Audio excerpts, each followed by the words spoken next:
The year is 1415, no one knows it yet, but this year will change the course of history. In northern France, thousands of exhausted English soldiers march through endless rain. Their king has one last gamble left. Across the Strait of Gibraltar, a fleet of Portuguese ships cuts through the morning mist. The men on board aren't searching for treasure. They're coming to conquer. Far to the east, giant Chinese treasure ships, larger than anything Europe has ever built, cross the Indian Ocean, carrying silk, porcelain, and the prestige of the Ming emperor. In Anatolia, the Ottoman Empire is quietly putting itself back together after almost was tearing itself apart. Across India, wealthy kingdoms compete for power while merchants carry spices, horses, and precious gems across the Indian Ocean. And in the Americas, civilizations continue to rise, completely unaware that another continent is slowly beginning to look beyond its own shores. The world is still medieval. Castles dominate skylines. Kings rule by the sword. Trade follows ancient caravan roads. Most people will never travel more than a few kilometers from where they were born. Yet beneath the surface, everything is beginning to move. One muddy battlefield, one captured city, one recovering empire. Together they will begin a chain of events that leads to exploration, empire, and a truly connected world. Welcome to the world of 1415. Henry V should never have been here. Only weeks earlier, disease had swept through his army during the siege of Harfleur. Hundreds were dead.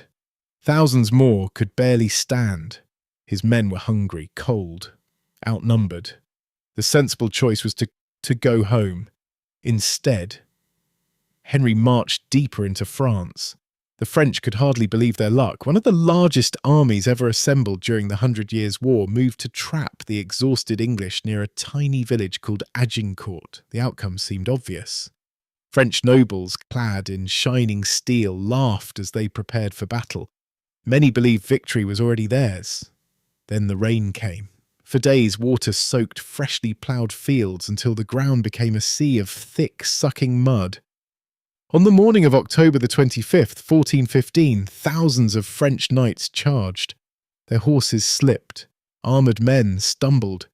Every step became a struggle. Then the English longbows answered. Thousands of arrows screamed through the grey sky.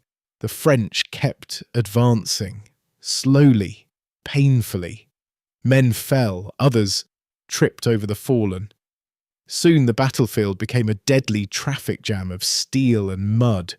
Unable to swing their swords or even stand, many of France's greatest knights suffocated beneath the crushing weight of armour and bodies. Against impossible odds, England won. Agincourt became one of history's greatest military upsets. It transformed Henry V into a legend. It shattered French confidence, and it proved that discipline, terrain, and tactics could defeat overwhelming numbers. Sometimes history isn't decided by the strongest army. Sometimes it's decided by the weather. At first light, the people of Ceuta saw ships, hundreds of them, perhaps another raid, perhaps another trading fleet. No one imagined they were witnessing the beginning of a new age. For centuries, Ceuta had been one of the richest ports in the Western Mediterranean. Gold from West Africa, ivory, spices, silks. Everything passed through its crowded markets before reaching Europe. Portugal wanted more than trade. It wanted control. King João I gathered one of the largest fleets his kingdom had ever assembled. Thousands of soldiers crossed the Strait of Gibraltar in complete secrecy. Then they struck. The attack came fast. Portuguese knights poured through the city gates while defenders rushed to organize resistance. Street by street, tower by tower, Ceuta fell. The victory echoed far beyond North Africa. For the first time, a European kingdom had established a permanent foothold across the Mediterranean on African soil. Among those watching was Prince Henry. History would later remember him as Henry the Navigator.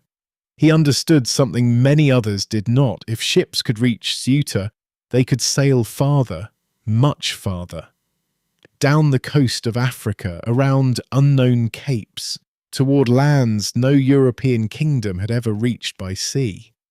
The capture of Ceuta was more than a conquest. It was the opening chapter of the age of exploration. The world had just become a little smaller. Well, while Portugal celebrated on the shores of Africa, another empire was quietly rebuilding itself. Only 13 years earlier, the Ottoman Empire had stood on the edge of destruction. In 1402, Sultan Bayezid I had marched east to face the fearsome conqueror Timur. The result was catastrophic. The Ottoman army was shattered. Bayezid was captured. His empire broke apart almost overnight. Princes fought brothers. Governors declared independence. Enemies closed in from every direction. Many believed the Ottomans were finished, but history has a habit of surprising us. One prince refused to let the empire die. Mehmed I, patiently, year after year, he defeated rival brothers, reunited divided provinces, and restored order to a kingdom that had nearly vanished. By 1415, the markets of Bursa were busy once again. Blacksmiths forged fresh armour. Horse breeders prepared new cavalry mounts. Taxes flowed back into the treasury. Merchants crossed Anatolia without fear. To most of Europe, the Ottoman Empire no longer seemed like an immediate threat. After all, England was celebrating Agincourt. Portugal was dreaming of Africa. But while Europe's attention looked west, the Ottomans looked north.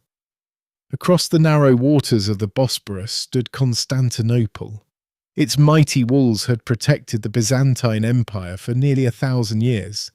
They still looked invincible, but appearances can be deceiving. The empire surrounding those walls was growing stronger every year. No one inside Constantinople could know it, but the countdown had already begun. Less than 40 years later, those ancient walls would finally fall. Now let's move back to the east. If you had sailed into a Chinese harbour in 1415, you might have thought you were looking at floating cities. Towering above the water were the treasure ships of Admiral Zheng He. Some stretched over 100 metres in length. Their towering masts dwarfed every vessel most European sailors had ever seen. These weren't warships. Not exactly. They carried soldiers, but also scholars, doctors, interpreters, diplomats, astronomers, engineers. Every voyage was a floating embassy of the Ming Empire. Under the Yongle Emperor, China stood at the centre of the world's richest economy. Its silk was prized across Asia. Its porcelain travelled thousands of kilometres. Its craftsmen built wonders that amazed foreign visitors. Everywhere Zheng He's fleet sailed, from Southeast Asia to India and beyond. Local rulers welcomed the Chinese with gifts, tribute and ceremonies. Meanwhile, far inland, another masterpiece was rising. In Beijing, tens of thousands of workers carved stone, raised colossal timber beams and built what would become the Forbidden City. It was a monument designed to last for centuries. Looking at China in 1415, a few people would have guessed that Europe would one day dominate the oceans. At that moment, China seemed unstoppable. Its fleets ruled the seas. Its emperor ruled one of history's greatest civilizations. Yet history can turn with astonishing speed. Within a single generation, these magnificent voyages would come to an end. Sometimes, the greatest power in the world doesn't fall. It simply chooses to stop moving. When you look west from China, India lies in that direction. Across India, merchant ships crowded the ports of Calicut and Cambay. Arab, Persian, Chinese, and Indian traders exchanged spices, textiles, horses, and precious stones. Commerce connected oceans long before European empires would. Across the deserts of Africa, camel caravans carried gold from the kingdoms of Mali toward Mediterranean markets. In the forests of Central Europe, peasants harvested their fields beneath the towers of stone castles. Life changed slowly, or so it seemed. Far across the Atlantic, the Aztec Empire continued to expand around the shimmering waters of Lake Texcoco. High in the Andes, the Inca state was quietly growing into a mountain empire. None of them knew that within decades, strange sails would appear on distant horizons. In 1415, every civilization believed its own world was the centre of history. No one could see the future. Not the English archers standing knee-deep in mud. Not the Portuguese knights storming Ceuta. Not the Ottoman soldiers rebuilding their empire.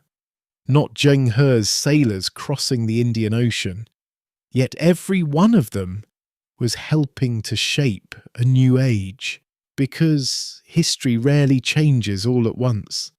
It changes through countless moments, connected across continents, until suddenly the world is no longer the same. 1415 wasn't the end of the medieval world. It was the moment the next chapter quietly began. And only 10 years from now, new voyages, new wars, new alliances will carry humanity even closer together. The world of 1425 is already waiting.